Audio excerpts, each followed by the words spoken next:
Sí, la gente dice, no quiero hablar de política. Y todos los días hacen política. Claro, porque es que desde el mismo momento en que uno se levanta, que usted se levanta, usted está haciendo política.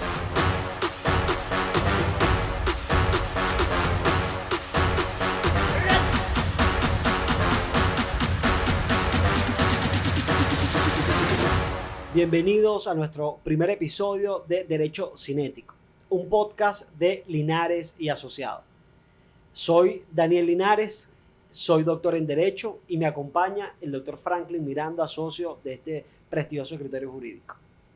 Gracias, doctor Linares, muy amable por la presentación. Bueno, ya lo dijo él, mi nombre es Franklin Miranda, abogado en el libre ejercicio. Los invitamos a que compartan con nosotros en este episodio y en este podcast a través de nuestras redes sociales, linaresyasociados.com en Instagram y en Facebook, y la página que es linaresasociados.com. Así es, síganos también por nuestro canal de YouTube, Linares y Asociados. Tenemos presencia a través de las plataformas Apple Podcast, Spotify. Estaremos subiendo todos los días jueves contenido. Hoy queremos dar respuesta a lo referente al nombre de nuestro podcast, Derecho Cinético. Mucha gente se preguntará por qué se llama Derecho Cinético. Y nosotros hacemos la analogía referente a el arte cinética. El arte cinética es aquella que el propio arte expresa movimiento o en sí mismo tiene movimiento. En el escritorio jurídico Linares y Asociados respaldamos, resaltamos y consideramos que el arte es un instrumento para expresar emociones, ideas, y por eso creo y tenemos la convicción que el derecho, al igual que el arte, es un medio para expresar, para denotar y sobre todo un elemento fundamental que nos rige como sociedad, y es que para regular la conducta humana. Es un hecho notorio, doctor Miranda, que el derecho es un medio, a mi criterio, de hacer política.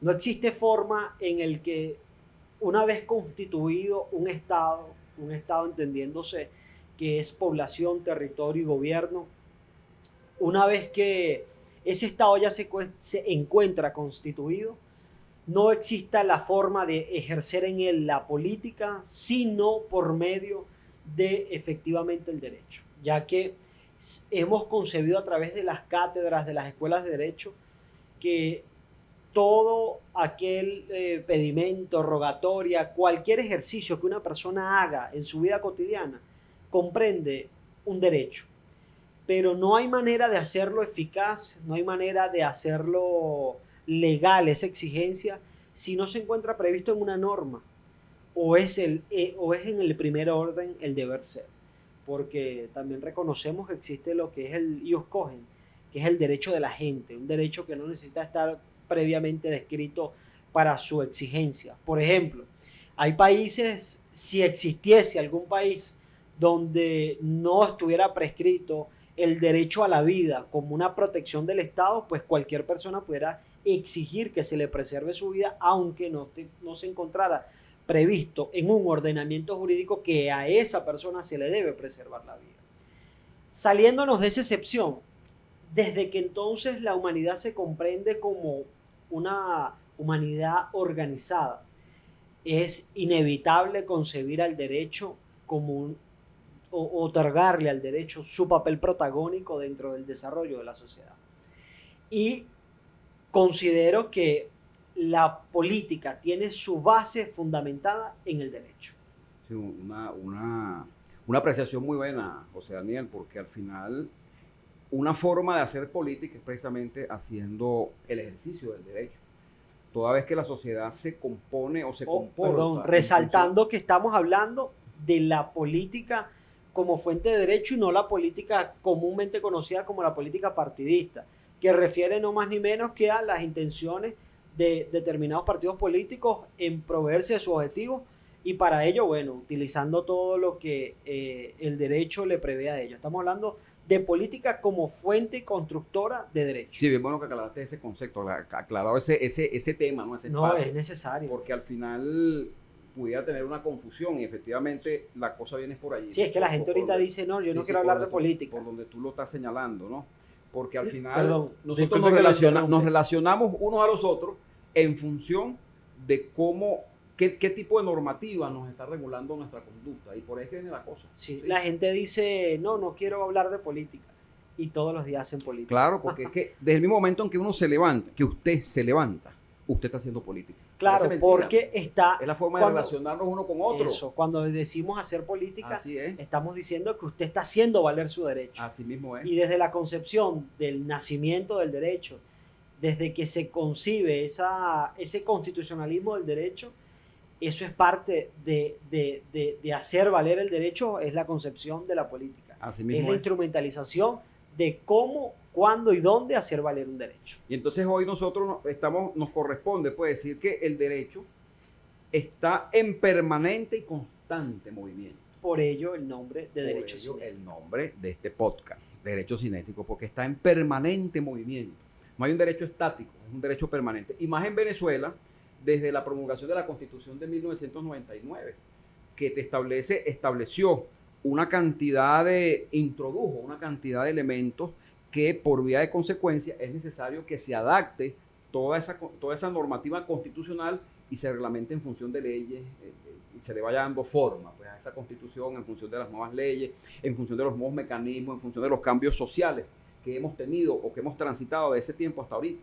Por eso es que el derecho siempre se mantiene en movimiento, porque es la adaptación de la norma a las nuevas conductas, es la adaptación de la norma al nuevo comportamiento de la sociedad, a fenómenos inclusive que pueden aparecer en un momento determinado que no existían en un país y que necesariamente pues se requiere una regulación de esas conductas, ¿sabes? Por eso es que es el permanente movimiento. Claro, vale acotar que efectivamente mientras vivamos en sociedad estamos sujetos a cambios, porque efectivamente la sociedad constantemente se transforma. No es estática. No es estática. El vivir en sociedad siempre va a requerir que sus habitantes evalúen su comportamiento cada cierto y determinado periodo. Así mismo es. Por eso, uno de los elementos los cuales queremos significar, tomando en consideración el término de nuestro podcast Derecho Cinético, aparte de nuestra novedosa Constitución del año 99, que viene a dar ese cambio, ese giro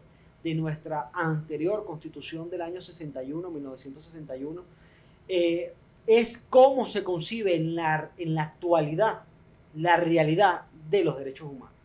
Sabemos que los derechos humanos nacen con ese nombre, con esa significación, en la Declaración de los Derechos del Hombre y del Ciudadano.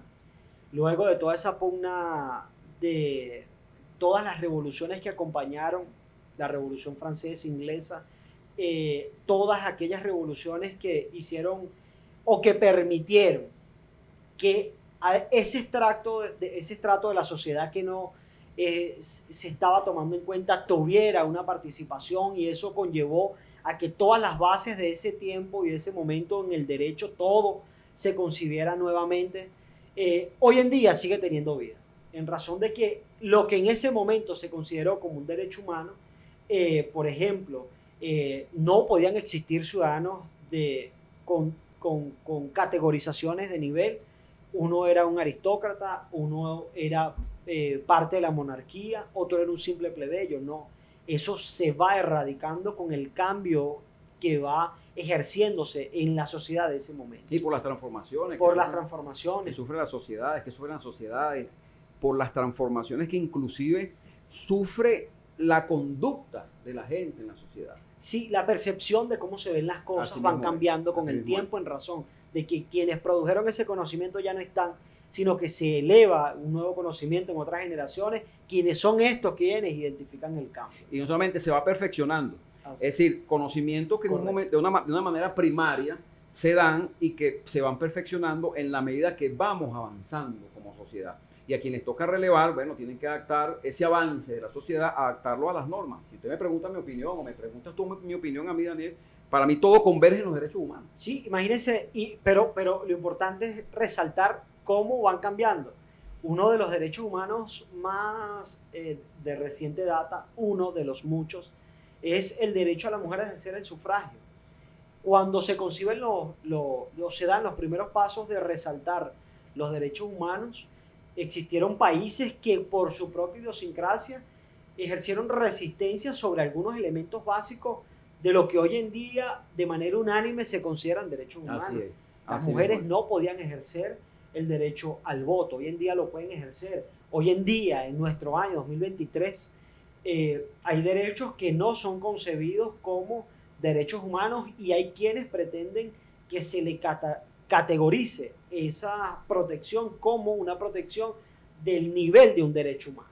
Eso es lo que nos hace permitir hoy en día resaltar en nuestro podcast Derecho Cinético como un ejemplo de ese cinetismo avanzado que efectivamente quienes hayan estudiado derechos humanos en un año, resaltar por ejemplo en 1960, años 50, dando sus primeros pasos la concepción de derecho humano, hoy en día tendrían nuevamente que estudiar en base a la constante evolución y protección que esto merece. Claro, Otro de los puntos significativos, y esto partiendo en una base de nuestro derecho patrio, es el derecho penal. El derecho penal, cuando se erige dentro de una base inquisitiva, donde quien en este caso era el juez tenía la posibilidad de sentenciar, tenía la posibilidad de tener el mérito de gestionar las diligencias que fuesen necesarias para esclarecer el hecho, y era un derecho que a todas luces era muy diferente al que hoy en día tenemos con el sistema acusatorio. Así mismo es, así mismo es. Y ha sufrido una transformación importante. Digamos que es significativo resaltar que cinetismo es igual a movimiento. Okay. Movimiento. De manera tal de que nosotros estamos diciendo que el derecho está en permanente movimiento.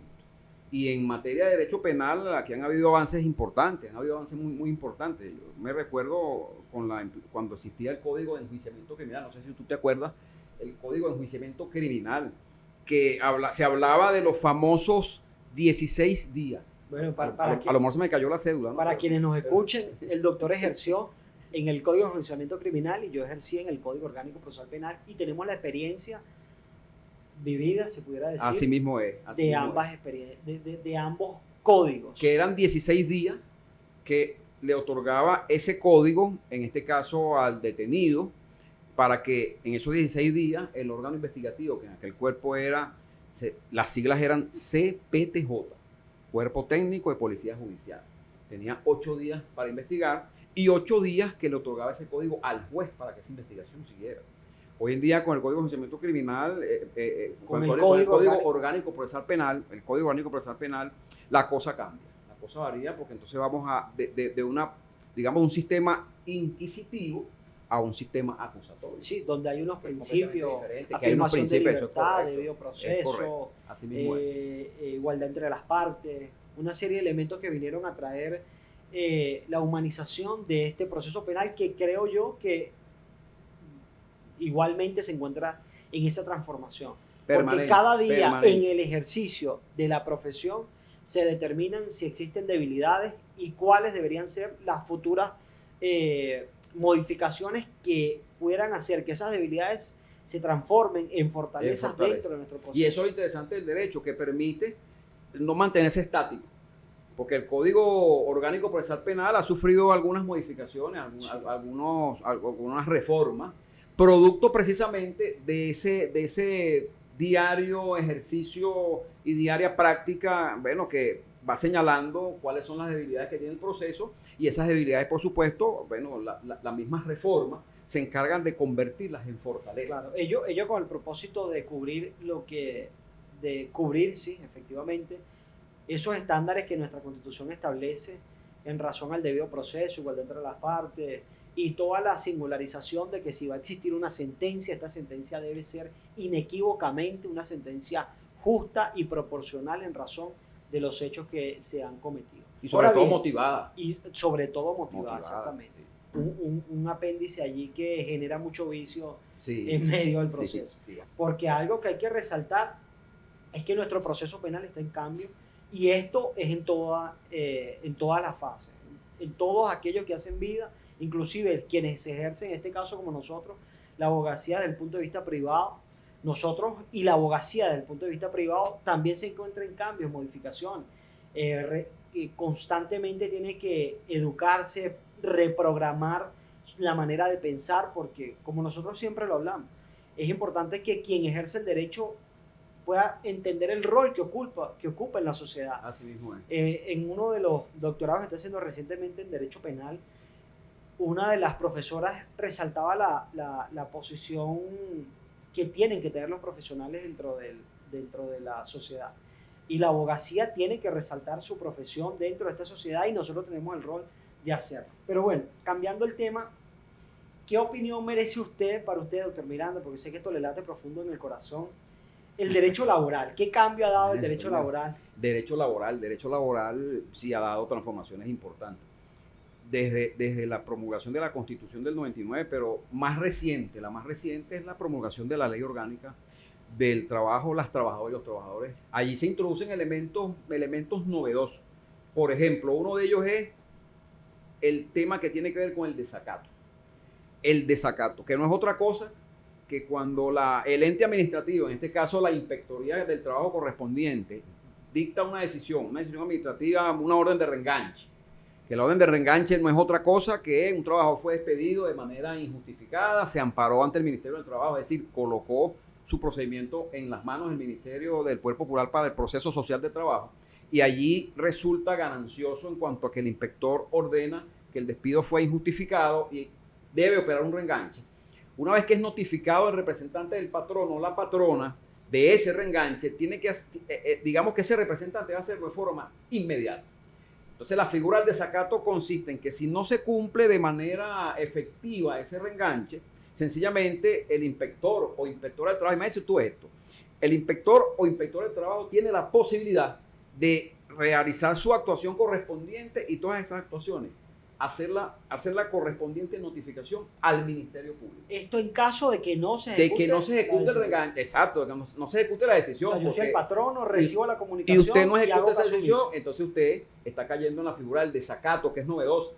Por supuesto, el Ministerio Público tiene la obligación de recibir las actuaciones de parte de la Inspectoría del Trabajo para que se aperture una investigación penal en relación a ese tema. Imagínate tú, para ver si efectivamente existe la figura del desacato o no existe la figura del desacato y se tomen pues los correctivos que haya lugar. Y esta figura nace como consecuencia de un clamor de los trabajadores y las trabajadoras. Los que nos están escuchando y nos están viendo saben que eso es así, un clamor de los trabajadores y las trabajadoras en cuanto a que las órdenes de reenganche eran casi letra muerta. Si no se cumplían y no pasaba nada. Hoy en día esta ley introduce ese elemento, que es un elemento interesante, un tipo penal dentro de la Ley Orgánica del Trabajo. Así. Las trabajadoras y los trabajadores. Se llama ilícitos penales colaterales. Así mismo es. Ilícitos penales o delitos descritos en leyes penales colaterales. Pero el deber ser es que todo... tú de esa figura? Bueno. En materia laboral, un desacato. En líneas generales, si el tipo está descrito, bueno, es una obligación de los patronos cumplirlo. A todo evento, la remisión al Ministerio Público no es per se un acto que pudiese desencadenar un juicio de culpabilidad para el patrono. El patrono puede tener los elementos para considerar si cumplió, si no cumplió, y en todo caso el inspector de trabajo lo que hace es recurrir al órgano judicial o en este caso al Ministerio Público para notificar un hecho, pero es el Ministerio Público quien debe tomar la decisión correcto, con independencia del Ministerio de Trabajo. Por supuesto, porque es que él es sobre si hay o no hay un delito. Es que el responsable. Pero no per se debe considerar que ahí hay una comisión de un hecho punible. No, es que la notificación va de la mano. Fíjate lo siguiente, la notificación va de la mano o en sintonía a que una vez que el Ministerio de Trabajo notifica, en este caso el inspector o la inspectora, notifica al Ministerio Público, por supuesto que el Ministerio Público evalúa los elementos que hay allí y dentro de sus funciones y sus atribuciones estará definir si existe o no mérito para que él dé el auto de apertura para una investigación penal.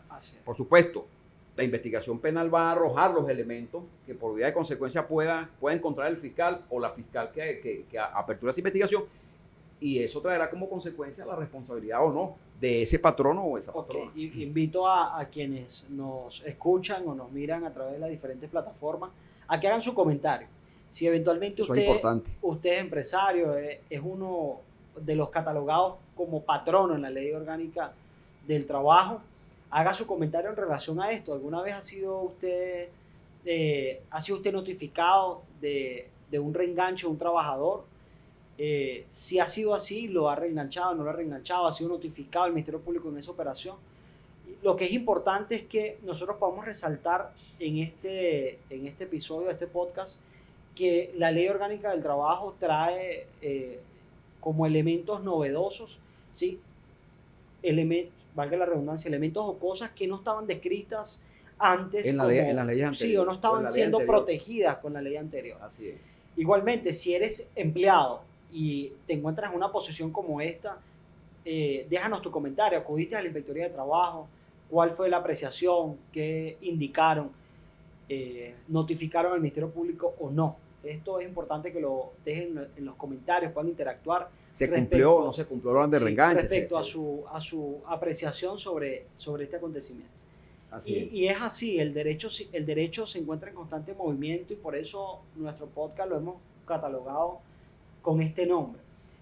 No solo en el derecho laboral y desde la perspectiva del desacato, nuestra ley también contempla elementos importantes como el acoso laboral. El acoso laboral. El acoso laboral, que también es una figura novedosa. O sea, el fuero maternal, que inclusive es extendido de 1 a 2 años.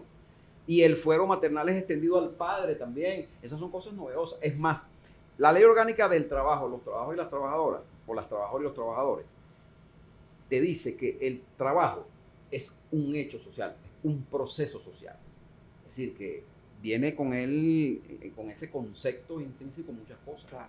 Y tomando en consideración ese tema, creo que el hecho social debe conservarse y se conserva por mandato constitucional. Hay otros elementos significativos dentro del derecho y uno de ellos es lo conocido como la responsabilidad penal de la persona jurídica. Esto es un tema que es discutido por muchos, es aprobado por otros, muchos igualmente, pero a mi criterio es un tema que nuestra legislación debería prever. La responsabilidad de la persona jurídica. Fíjense ustedes, digamos que en el derecho existen 2 tipos de personas. La persona natural, que es usted, yo, Franklin Miranda, José Daniel, persona natural, y la persona jurídica, que es una empresa. Si cuando usted constituye una empresa, esa empresa tiene una personalidad, pero la personalidad se denomina personalidad jurídica. Es una ficción de derecho. Entonces imagínese usted cómo se adjudica la responsabilidad penal a una persona, a una ficción de derecho. Sí, bueno, la legislación española, en su artículo 31 del Código Penal, establece la responsabilidad penal de la persona jurídica. Hay otras legislaciones, por ejemplo, la alemana no la prevé, siendo la legislación alemana una de las bases fundamentales de la teoría general del delito.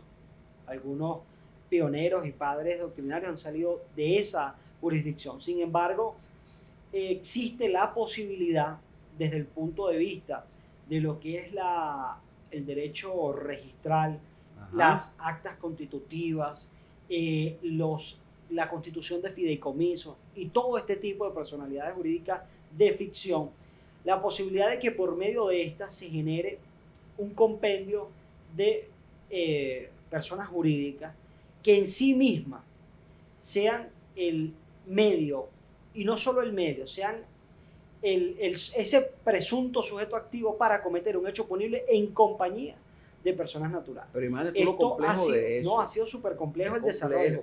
Y por eso hay legislaciones que sancionan a la persona jurídica, inclusive han previsto como una de las sanciones más eficaces contra esta es que esta empresa no solo va a ser sancionada su patrimonio, sino que se ordena el cierre definitivo de esta a través del registro mercantil debido, como lo llame la jurisdicción, de manera que esta empresa quede inoperante. Porque ¿qué ocurre? En algunas legislaciones donde se sanciona la persona natural, estas son detenidas, se incautan bienes, etcétera, etcétera, pero la ficción de derecho sigue vigente. Y luego de que esto ocurre, puede que eventualmente o no se sancione patrimonialmente la empresa, sino directamente la persona natural, y queda el elemento a considerar qué hacer con esa ficción de derecho. Claro, porque al final tú dices, pero ¿quién cometió el hecho? Porque la empresa como tal, hablando de persona jurídica, es una empresa. La empresa como tal está constituida por personas jurídicas que conforman su directorio. Pero ¿a quién le atribuye esto un hecho? que se haya cometido, a lo mejor lo haya cometido la misma persona jurídica. Por eso. En esta, nosotros acá pues, en Venezuela, trayéndolo aquí a la realidad, que no tenemos una legislación precisa que te pueda sancionar de manera exacta el comportamiento de una persona jurídica. Sí, hay leyes especiales que describen. Se puede haber un debate bien bueno ahí. Claro, hay leyes especiales que mencionan, ley penal del ambiente, la ley de delitos informáticos, hay una serie de normas y de leyes penales colaterales que describen la responsabilidad penal de la persona, pero no establece el medio de sanción. Es correcto. No establece una serie de cosas. Y además, que siempre y cuando se sostenga la teoría general del delito, conocida sobre que el sujeto activo siempre es una persona natural, y esa acción es cometida por una persona natural como elemento singular de la acción, que cause un cambio en el mundo exterior, que esa acción esté tipificada y que no exista un elemento de antijuricidad y que haya un juicio de reproche, bajo ese elemento de la teoría no existe la persona jurídica. Por eso debe resaltarse el cambio en el Código Penal de la percepción de la teoría general del delito que incorpore esta ficción. Pero es importante que para quienes nos escuchan y nos miran a través de las diferentes plataformas, que tengamos siempre la percepción de que el derecho debe concebirse como no un estudio sistemático de normas, sino que cuando nosotros analizamos el derecho, doctor Miranda, como una base filosófica de protección sobre todo lo que pueda conllevar a la sociedad, donde nosotros podamos indicar que el derecho a la vida no está protegido en el Código Penal por un delito, sino que es una protección que le confiere el Estado a todos los que hacemos vida en el Estado, donde se establece que nadie puede dañar a nadie. Cuando nosotros analizamos el concepto sobre una base holística de qué es el derecho, nos vamos a mantener siempre en vigencia sobre lo que es la actualidad del derecho. No, y lo importante es que, digamos, la progresividad, ¿no? Que ya estamos finalizando este podcast, pero la progresividad que es el permanente movimiento en el que se encuentra el derecho. El derecho no es estático, se mueve, está en permanente movimiento. Yo creo que la conclusión sería el derecho no es una figura estática, sino que se mantiene en permanente movimiento, y eso nos permite a nosotros inclusive que las normas se puedan adaptar a las realidades en momentos determinados. Claro. Y que tú puedas de pronto ir corrigiendo situaciones que se generan en la sociedad en función de esa situación en sí, para normarla y para reglamentarla. Sí. Por eso le invitamos a quienes nos escuchan y miran a través de diferentes plataformas que todos los jueves vamos a estar subiendo un episodio nuevo, y cada uno de estos temas, estos tópicos que hemos tratado el día de hoy serán evaluados con diferentes invitados. Inclusive es importante que quienes nos escuchan lo sepan. Así mismo es. Vamos a tener invitados de diferentes roles y especialidades. Así que manténganse en sintonía a través de los canales, y todos los días jueves vamos a estar